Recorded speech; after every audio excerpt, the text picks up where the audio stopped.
So as many of you know, I do yoga. It's not a secret. And I've been so blessed to have stumbled into yoga a really long time ago. And it helped to elevate me from some of the darkness that I was experiencing at that point in my life. And it's given me the tools to really take on life as it comes at me.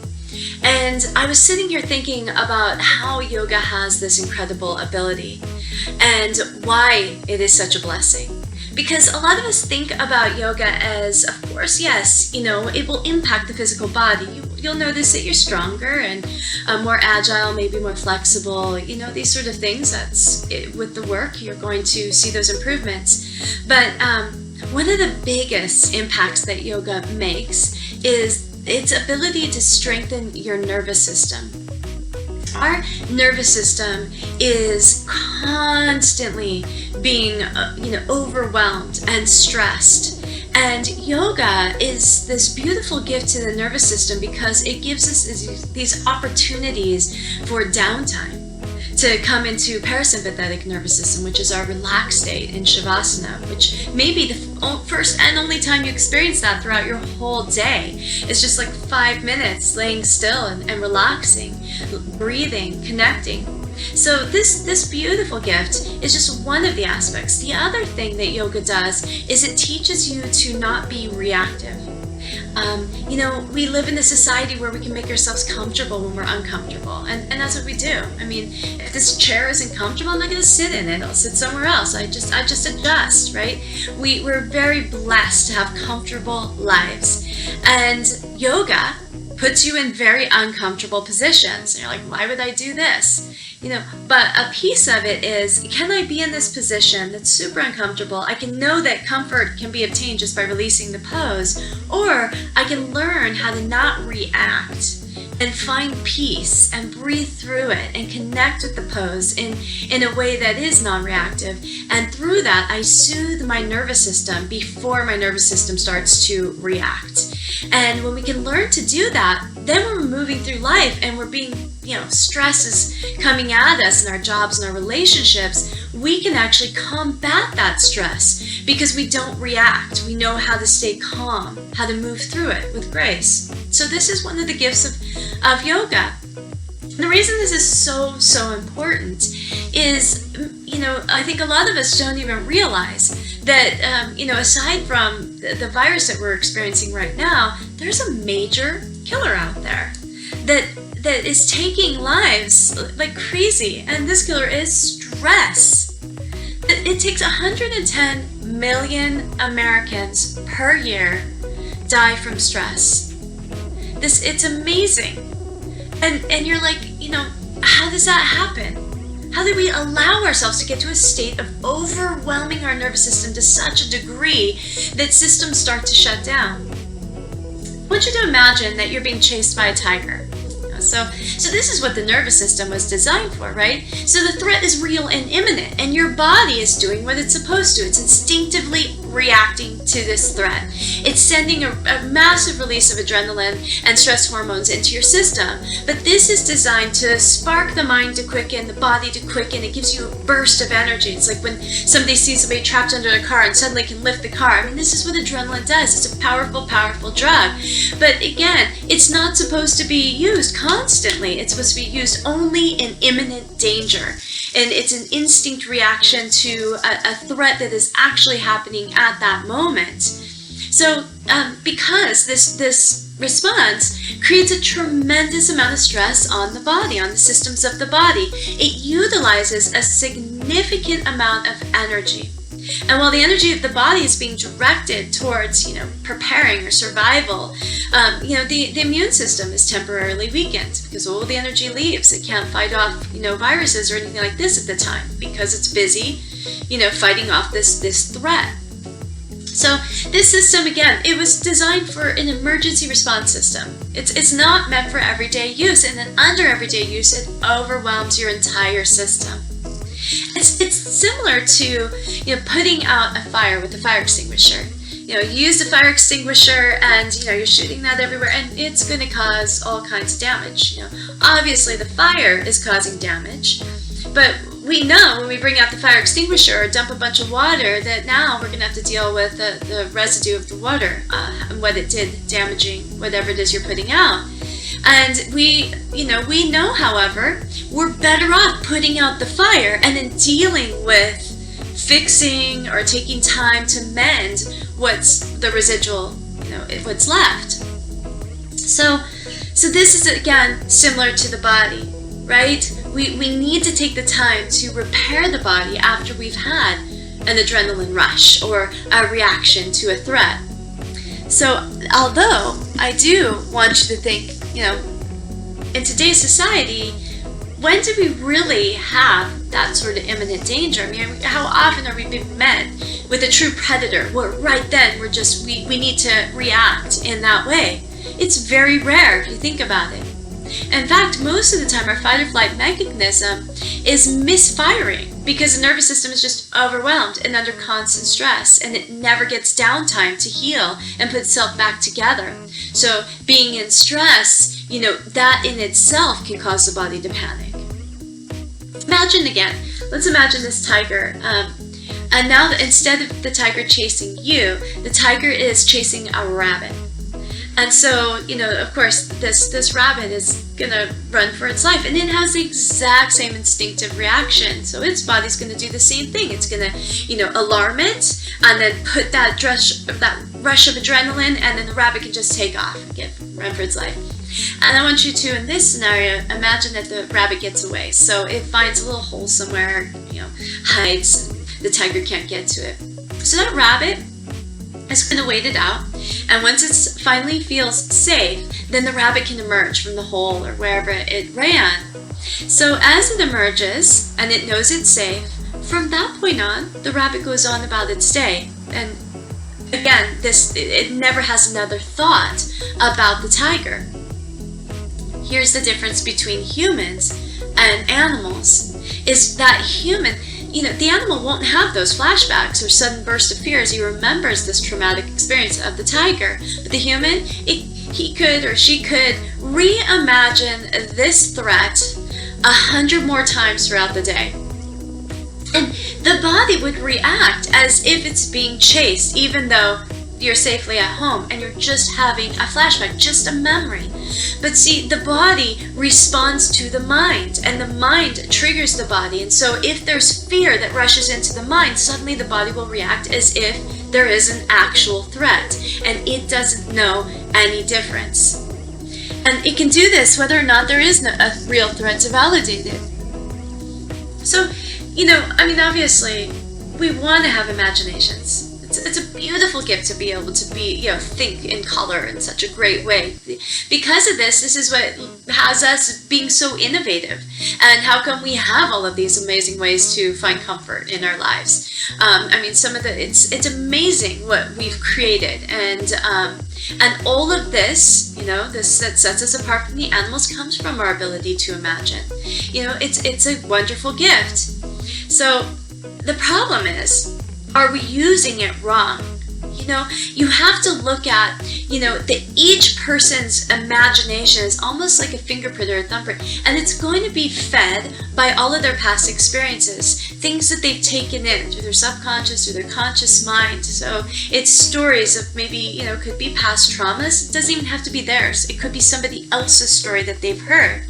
But these experiences all intermingle within the story that's in their mind, and all of those things can come rushing back at any given time and create a reaction within the body as if it's happening. But again, there's a blessing in that, because we could be using this incredible skill of imagination to daydream and think about wonderful things, joyful things. We could be sitting in the mind, and then this could cause a release of endorphins in the body that are, happy hormones. So we feel so good, that rush of joy and peace. That essence can rush through us. Again, all controlled by what are we choosing to think about. It's amazing what the mind is capable of. And if the mind plays such a strong role in the biological response of the body and triggers this releasing of chemicals that drastically impact the overall health, energy levels, and ability to know and experience joy, why wouldn't we just all change our minds all the time and have happy thoughts? Seems simple, right? I mean, one of the only certainties in life is the fact that we all know that we're going to inevitably die. So why do we spend so much time fearing death and allowing those thoughts to come in and then reaping this terrible, terrible, overhaul in the body? We're intelligent beings, and we're completely aware that every single day we take many risks. I mean, from the moment we roll out of bed, they say something like 450 people die a year just rolling out of bed. And so from the moment we wake up, we're risking something tragic happening throughout the space of the day. But most of these possible threats go completely unnoticed because they become part of our routine. So something that we've done enough times becomes part of our comfort zone. And so we don't fear it as much. Like driving a car. Do you know 40,000 people die per year? And yet, every single day, we do this without triggering the panic button. We get into a car, knowing there's a significant chance that we could be injured or somebody else. See, because we've allowed it into the comfort zone by moving through the fear, by facing it head on. The first time you drove that car, you were panicked. This is a big piece of machine, and oh my gosh, what could happen? But once we do it enough times, again, it moves into the space of comfort. Now it's part of us, and so we've accepted it. And so it's only the unknown that can trigger that panic, right? The thoughts, the fearful thoughts of what if. So actually, most of our traumatic experiences are just thoughts that we're fearing might happen, but never have. I want you to consider for a moment that fear is a mental illness. That it's like a virus, and it can cause the brain to misfire and wreak havoc on the body as a result. This is just like a virus, right? It attacks something. So this attacks the systems of the body. Fear can create a reaction within the body. It's fear of the unknown can create this stress on the nervous system.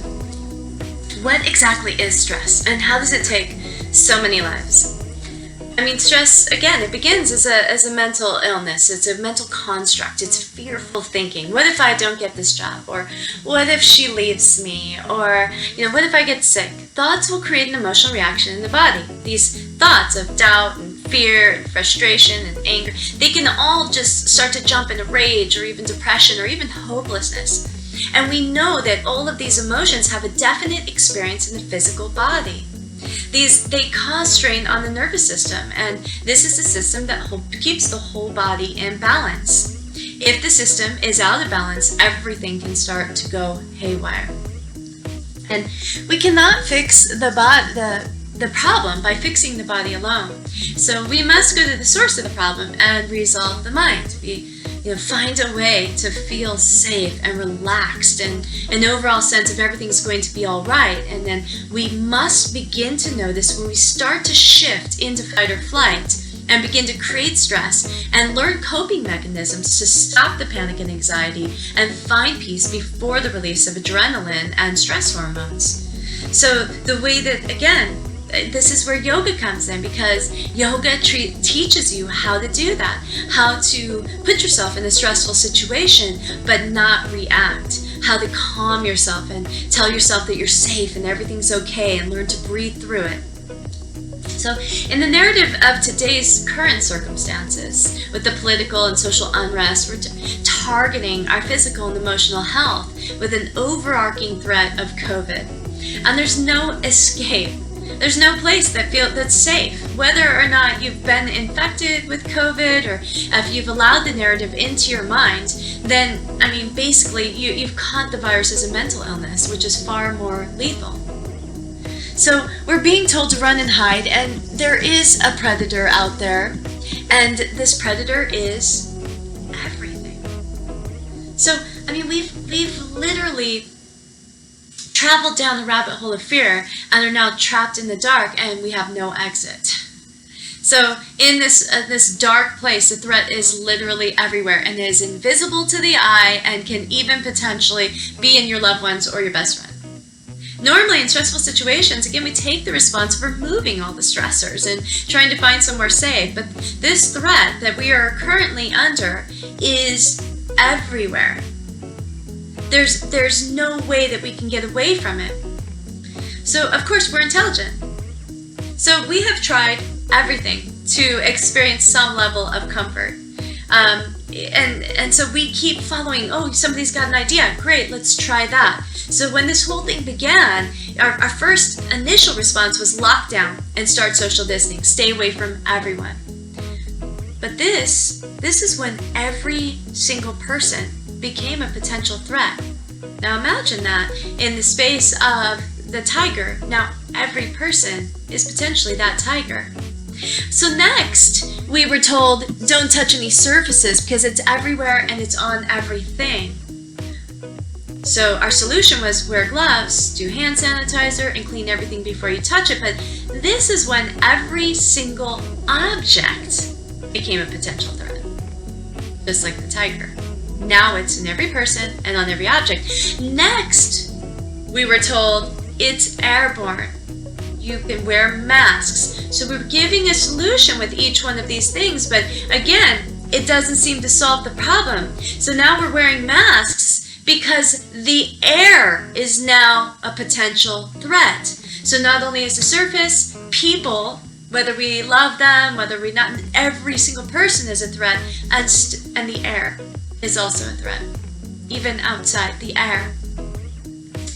Then it was, okay, so you're wearing a mask, you're, gloves, you're staying away from everyone, and you're still scared. So here's your solution to kind of ease some of that fear and get away from the danger. Take a test. Even if you don't have any symptoms, go take a test, because you'll get momentary peace of mind if you get that negative result, although there's a massive amount of false positives out there. So now you take the test and you get added to the climbing number of positives, and now you become part of the threat as well. Finally, now that the numbers are increasing, although mortality rates are extremely low, we must all get a shot. Since this was created and will be administered by the same people we have been following, I guess, why stop following them now? So, next step is a shot. But then I wonder where we're going to go from there. Because if everything's a threat and is the shot going to solve it all? Do we really believe that? Because that's what we thought with each one of these things. But imagine the impact that all of this has had on your nervous system. Fearing every single thing as a threat. We can see, we see it everywhere you look, these different levels of coping.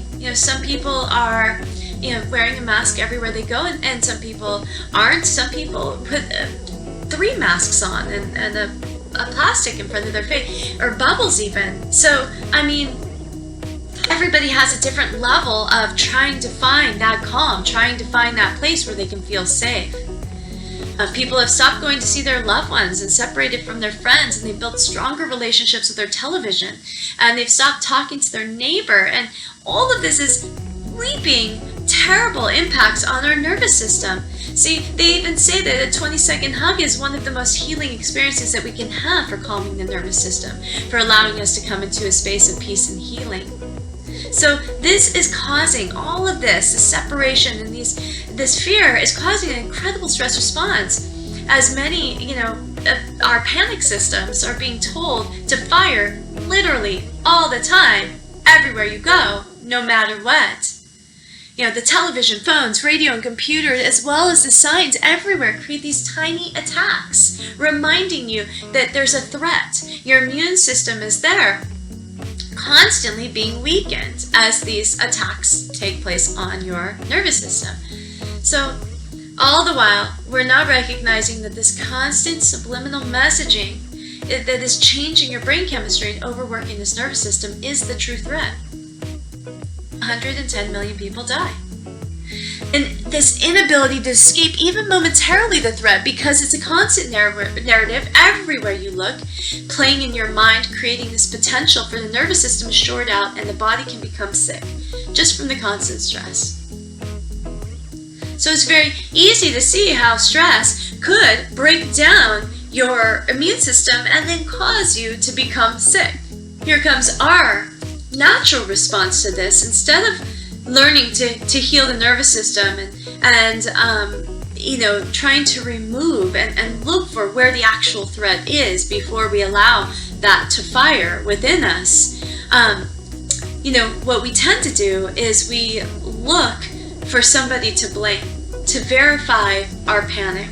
So there must be a reason that I am going through this, and it must be somebody else's fault. If others would just stay home and if they would wear a mask, then I wouldn't have to live in fear anymore. I wouldn't have to feel this way. So we now look to validate our feelings of anger, and this person is now that threat. So we think they don't care about anyone. If they did, then they would be scared like me. Meanwhile, stress is silently attacking the whole body system, pushing joy, peace, love, compassion, and connection further and further out of reach. Just like love feeds on love, fear feeds on fear. In a fear-based response, people look for like-minded people to validate their fear. Right? Within a group, there'll be this dialect that is used that says, you're one of us. The bigger the group, the more validation your fear has, and so it continues to grow. And as it does, so must your response to the fear. Those who have slipped into this reactive state begin to see a distorted reality. This is going to come with this skewed vision coming into the mind, the constant narrative. So now we start to see that threat everywhere we look. So we have this distortion of reality that everything is a threat. And it's again being skewed by this constant stream of fear. And this constant stream of fear is noticing and experiencing validation everywhere it looks. So while you're on alert and the nervous system is at an all-time high working, we're on alert again for any potential threats. So you're in survival and your sympathetic nervous system is functioning all-time high. This is all the time right now. The first and most obvious potential threat is anyone who is not currently in fear. This is because in your current state of fear, it's impossible to understand how somebody isn't scared or threatened. So they must become the threat. Here we are in a society that's created a narrative where everybody is the threat. The air, it's everywhere. This invisible threat of constant tigers chasing us, and the nervous system overreacting, immune systems are down. We can easily become sick just because of the overwhelming stress. And because of that, again, depression, mental illness, and anxiety is an all-time high. Over 10 million, you know that over 10 million people die from starvation every year? So we haven't even gotten anywhere, we haven't even touched a tiny little increment of that number. With COVID deaths, 10 million people die from starvation every year. This is a problem we could easily solve. We have more than enough food to feed everyone. We have grocery stores throwing out massive amounts of food every single night. But we allow 10 million people to die from starvation, a horrible death. So it's not that we don't have the food, right? We just don't have the consciousness. We're not even present to that. So starvation's just sort of brushed under the rug. Do you know that there's over 600,000 people without homes in the United States? 600,000 people living without homes. Meanwhile, there are people who live in 30,000 square foot mansions. There's 10 bedrooms, and most of them are empty most of the time. Again, I'm not saying having a large home is wrong or that you should take in people that don't have. I'm just saying there's more than enough to go around and nobody should be suffering. And yet, we as a collective have decided to focus our attention on a virus, which is a natural occurrence, and it occurs in nature, and it serves a purpose, as does all of nature in its wonderment. This virus has a very low mortality rate, unlike rotavirus, RSV, AIDS, and so many more. Yet we've chosen to isolate and divide against our neighbor because they aren't showing adequate amounts of fear.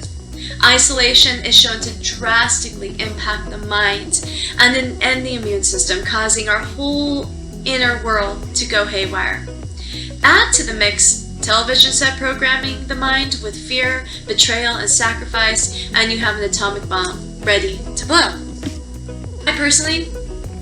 I chose not to fear the virus. Because in so doing, I'm fearing something that is everywhere. It's invisible. It's in the air. I need to survive. It's on my beloved friends and neighbors. It's on my food, my car, my home, even my dog. I don't have a dog, but if I did, it would be on my dog. To accept that, I must fear this virus and place a barrier of fear between myself and everything that I love. It also means that coming together in community and creating or waking up every day with a purpose and an opportunity to experience the world is also tarnished by the fear of everything that may be infiltrated with this invisible germ. My only fear right now, in all honesty, is that the results of this will be far more reaching and devastating than any virus could have. That the lack of purpose and connection may cause the death rate to skyrocket, and we'll lose far more than our beloved family and friends through a far greater sickness stemming from this devastating pain. The kind of pain that comes from depression, anxiety, and stress, and eventually can turn into suicide, heart disease, or so many other ailments. So, again, I have chosen to not live in fear, to live every day as a blessing and a gift, and I hope that you can do the same. I urge you to take time in nature, breathe, touch the earth, get the dirt between your fingers. It's so healing. Go put your feet in the water. Go, experience, hug a tree, be with one another, hold hands again, touch each other again. We need these connections. This is so healing for our nervous system and so incredibly important for our overall health. Thank you so much for your time, and I would love to hear your comments on what I've said. I hope you have an amazing week. Namaste.